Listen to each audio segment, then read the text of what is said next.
কেন রে? আচ্ছা ঠিক আছে, আজকে আমি তোকে একটা অন্য কিছু বানিয়ে দিচ্ছি, ঠিক আছে? তাহলে তো খাবি? হ্যাঁ।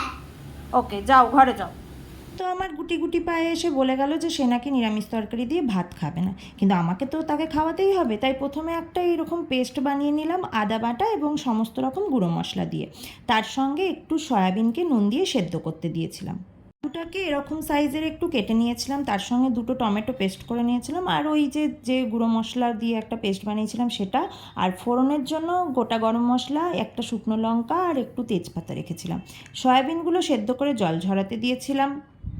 কড়াইয়ে তেল গরম করতে দিয়ে আলুগুলোকে নুন আর হলুদ দিয়ে ভাজতে দিয়েছিলাম। ভাজা মোটামুটি হয়ে গেছে, তার জন্য আলুগুলোকে আলাদা করে তুলে রাখলাম এবং ওই কড়াইয়ের মধ্যে যে অবশিষ্ট তেলটা ছিল তার মধ্যেই ফোড়নটা দিলাম এবং ফোড়নটা ভালোভাবে নেড়ে একটু ভালো মতো গন্ধ ছাড়লে তার সঙ্গে টমেটো পেস্টটা দিয়ে নাড়তে থাকলাম যতক্ষণ না কাঁচা গন্ধটা চলে যায়। টমেটোর কাঁচা গন্ধটা চলে যাওয়ার পর যে মশলার পেস্টটা বানিয়ে রেখেছিলাম সেটাকে দিলাম এবং কষতে থাকলাম যতক্ষণ না ওটাতে মশলা থেকে তেলটা ছেড়ে দেয়। মশলা থেকে তেল ছেড়ে দেওয়ার পর ভেজে রাখা আলু এবং যে জল ঝরিয়ে রাখা যে সয়াবিনটা ছিল সেটাকে দিয়ে ভালো করে কষতে লাগলাম। এই সময় একটু পরিমাণ মতো নুন দিয়েছিলাম এবং নুনটা একটু ভেবে দিতে হবে, কারণ ভাজার সময় নুন দিয়েছিলাম এবং সয়াবিনেও কিন্তু সেদ্ধ করার সময় নুন ছিল। নুন আর চিনি দিয়ে ভালো করে নাড়তে থাকলাম এবং তারপর অল্প একটু জল দিয়ে ভালো করে নেড়ে চেড়ে ওটাকে ঢাকা দিয়ে এখন হতে দিলাম যতক্ষণ না ভালো মতো আলুটা সেদ্ধ হয়ে যায়।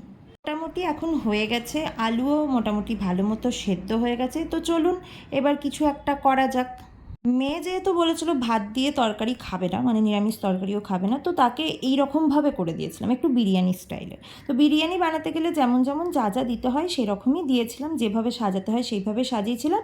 শুধু ভাতটাকে ঢাকা দিয়ে 5 মিনিটের জন্য একটু গ্যাসে বসিয়ে রেখেছিলাম। ভাতটা যেহেতু আগেই করা হয়ে গেছিলো তো সেই কারণে একটু বেশি সেদ্ধ হয়ে গেছিলো, আর যেহেতু রেগুলার যে চালের ভাত হয় সেই চালের, তো সেই কারণে ওই ছাড়া ছাড়া ভাবটা আসেনি, একটু মাখা মাখা টাইপের হয়ে গেছিলো। তো যার জন্য বানিয়েছিলাম সে কিন্তু ভীষণ খুশি, তার ভীষণ ভালো লেগেছে, তো সে কারণে আমারও ভীষণ ভালো লেগেছে। তো আপনাদেরও যদি আমার এই ভিডিওটি ভালো লেগে থাকে তো অবশ্যই একটু লাইক কমেন্ট করবেন। ধন্যবাদ।